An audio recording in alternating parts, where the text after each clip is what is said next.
The reviews are in, and we're going to tell you what they are. He's Todd Vandenberg, I'm Rob Steele, and we've got a pair of movies that should have nothing to do with each other, and they don't. Other than, they're movies, and that, frankly, is it. That's all. Not connected in the slightest, because Todd's movie is new. Mine, well, I'm going to go ahead and do mine. Get this out of the way, I suppose, because this year marks the 5th anniversary of the 35th anniversary edition coming out on Blu-ray. Yes, that means that Battlestar Galactica is 40 years old, and I watched the original pilot of Battlestar Galactica on Blu-ray, which is very weird because this movie came out in 1978. Yes. Hot on the heels of Star Wars, where everyone went, oh, it's a Star Wars ripoff, and you're not entirely wrong. But at the same time, it had to deal... this is the original, not the remake, where everything got dark and gritty. This was still a light and... I'm going to call it a fluffy series. There's a lot of fluff in this, but I'm just doing the pilot, so...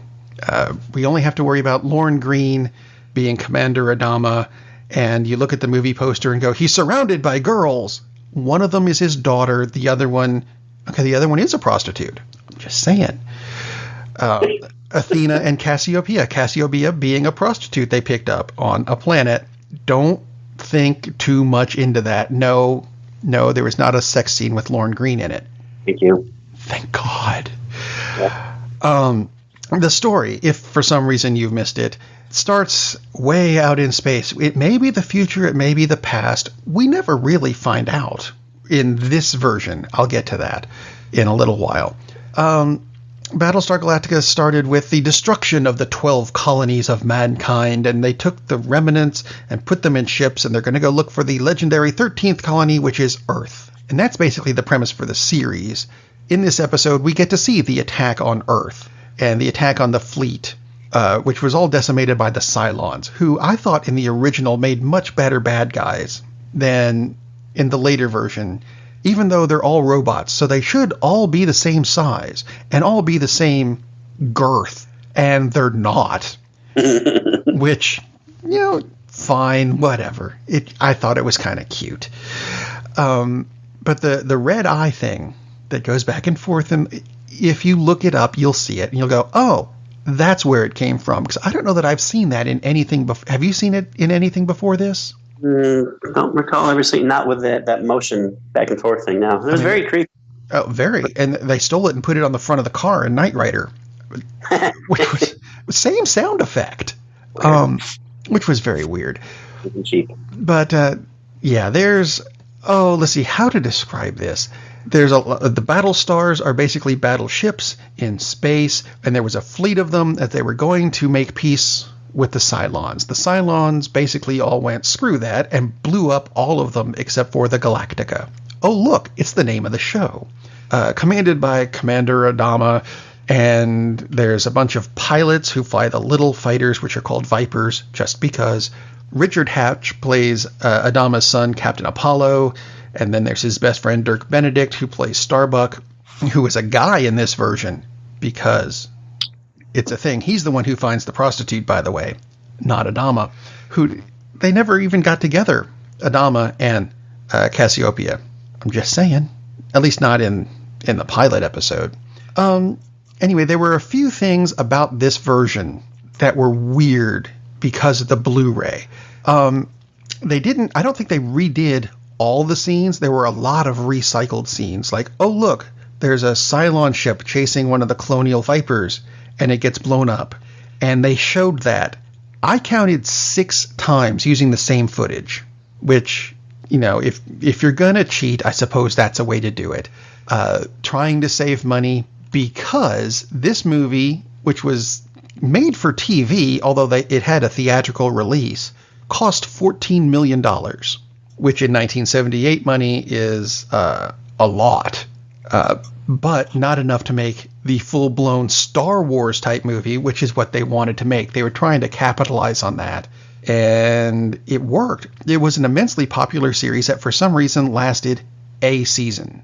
I wanted there to be more, but there wasn't. So Had a fairly decent cast to it. Like I said, Lauren Green was in, I guess, the biggest name, although Jane Seymour was in it. John Colicos, which some people remember from Star Trek. I've forgotten, he was a Klingon commander, and I've forgotten which one. But there were 3 big Klingon commanders in the original Star Trek series. He was one of them. I think it was Kor. Was it Kor? I could not tell you. Okay. Well, there we are. One name that I had forgotten about who was in the pilot episode, and we'll tie this back to Oak Ridge, which is where Todd used to live and I'm from, and Lee, who I have to pick on because he's not here again this week, still lives. Rick Springfield was in the pilot episode as Apollo's little brother, Zach. Spoiler alert, he makes it maybe 10 minutes in before he's blown up. That's so sad. Why am I laughing? Because it's funny. Yeah, he popped up on the screen and I went, I don't remember him being in this series. And, 5 minutes later, oh, that's why I don't remember him being in this series. Well, now I will tell you that there is one thing in this movie that did not need to be made in 1080p. Toward the end of this pilot, they come across another planet where they could live. There's some insects that live there now, and they've made a casino where travelers can come and gamble, and everything is nice and happy until the insects kidnap people and cocoon them and eat them. Yeah, spoiler, you knew it was going to happen because you see that, first thing, really. There's an entertainment act at this casino with, I think it's very ambitious of them to try this. There's 3 women who could be the Pointer Sisters. They could be the Supremes. I don't know. That's who they're kind of going for in appearance, except they're not entirely human because each of them, their faces are a little bit wider to accommodate a third and a fourth eye, and their chins are a bit lower to accommodate a second mouth. Oh my God. Which, it's very ambitious. And I remember seeing it at the time, and frankly, it creeped the hell out of me. That's ambitious for a TV show, for sure. The way they did it, they had, the 3 singers, but 6 voices you could hear in the song. That's crazy. That was clever. That is. So, if nothing else, if you liked the new version and want to know where it came from and see the more, this is the cheesy version. But it's still good. It's an uplifting series. And you can find the Blu-ray. I think you can find it in the $5 bin at Walmart. Battlestar Galactica, the 1978 version. Look for the Pointer Sisters plus extra bits. It's kind of weird, but it's worth seeing, I think, just for historical purposes. Which sounds lovely. Lovely. Not lovey. Lovely. It could be Love. I think one of them was named Lovey. Does that help? Was it named Lovey? I'm just saying. That would make sense. It could be. They could have been named Izzy, but they weren't. That's your movie. That is my movie. I just saw a film called Izzy Gets the F Across Town. That's not the actual title. The actual title has, there's a word that you're not supposed to say on family-friendly radio. That's why I'm not saying the word. Actually, the actual title. You may see it listed as, here's a listing with F blank blank K, and there's another one where there's 3 blanks. There's another one where there's only 1 blank, which is the vowel. If you look at it on IMDb, it's the word. So there you go. This is about a young woman who now she's working as a waitress, but she was singing, making kind of a career of it. That kind of fell apart. Her former lover is getting married, and she just finds this out in the afternoon, and there's an engagement party, and she wants to get there to crash it because she feels he's making a mistake, and they are the one. They are the couple. They need to get together, and she needs to stop him from making this terrible mistake. Problem is, she doesn't have a car, and this is in L.A., and she's got to get to the other side, hence Izzy Gets the Across Town. This movie is great. Mackenzie Davis is the actress. She's been in about 20 other movies, and I didn't recognize the name. She's also in Blade Runner 2, 049, as one of the replicants. She does, yes, and not to Rob, as one of the lead secondary characters. And when I saw the name of the character, I was like, There you go. That's where I've seen her. She was great in that. She's fantastic in this. If she doesn't wind up being a big star, there's a problem. Because she is great. She is magnetic. I mean, she just jumps off the screen. She's also a really good actress. There are some people who have screen presence. They really can't act that well, and it doesn't matter because they got the screen presence. She can do both. She's kind of psychotic in the fun kind of way because she really doesn't need to get together with this guy because she's the only one who thinks they need to get back together, basically. So she goes on this series of misadventures, trying to get across town, trying to get any way she can. I mean, she goes on a bicycle. There's a problem with the bicycle. She winds up on a scooter, and I'm not talking about like a Vespa.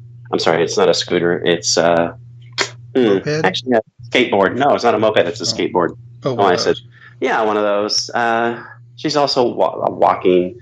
She finally gets there, but before she gets there, she goes to her sister's house. Her sister was her partner in their singing duo. They were relatively successful in a small indie kind of way, and she hates her sister because her sister just walked off and left the group 3 years ago. And Izzy's really struggling as a soloist, hence also being a waitress, that kind of stuff.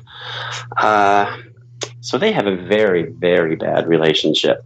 She walks in on kind of a bad situation with her sister in the middle of a party and has a good relationship with her brother-in-law, threatens to tell the brother-in-law something. Her sister just blurts it out. It's like, okay, fine. So that creates an uncomfortable ceiling. The brother-in-law says, okay, let's kind of fix this. Why don't you guys sing this song that you guys always closed your act with? And they don't like each other to begin with. And at this moment, they hate each other, absolutely hate each other. So here they are at this small little party, and they have to sing this song. And the acting is fantastic because they're singing the song, and they're doing a really good job of it. They both have really good voices. And it's a song about kind of finding your way. And as they sing the song, they kind of think about the lyrics, and they're looking at each other, and they're kind of bonding during this song. It's just a beautiful moment, and the song is great too.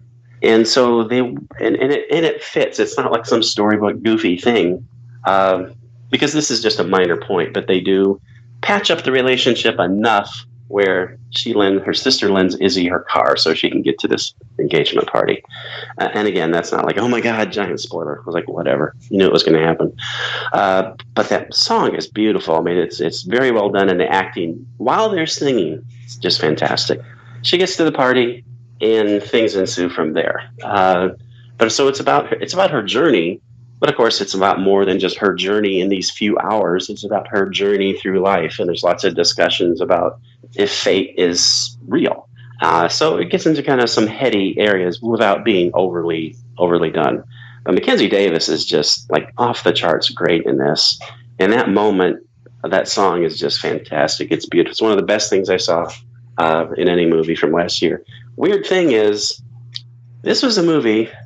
quite a while ago, I talked about going to the Miami Film Festival last year, and this was playing at the same time as Chappaquiddick, and I went to see Chappaquiddick. I really wish I'd gone to see Izzy Gets the F Across Town instead. I like Chappaquiddick, but it was just kind of like, okay.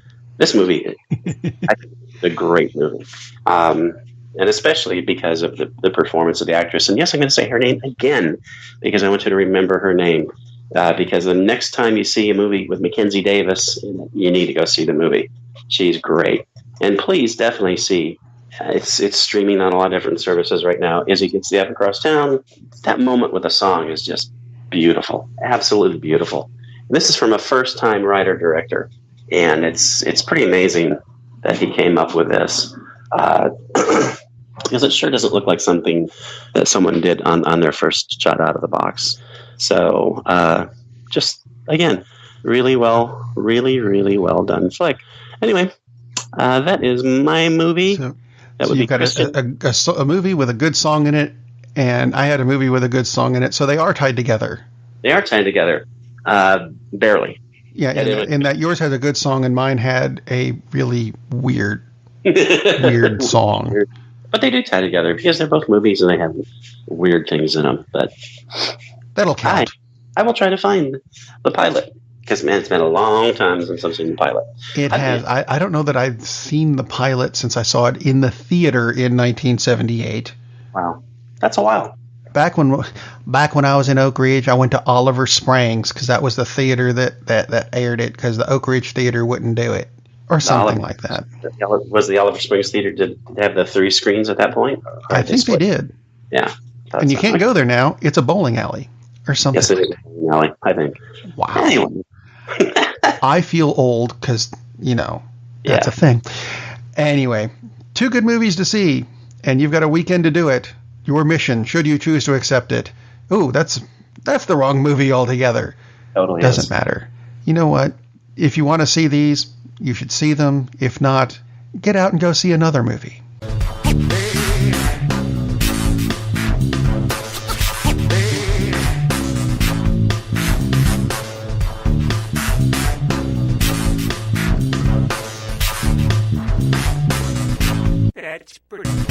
That's pretty.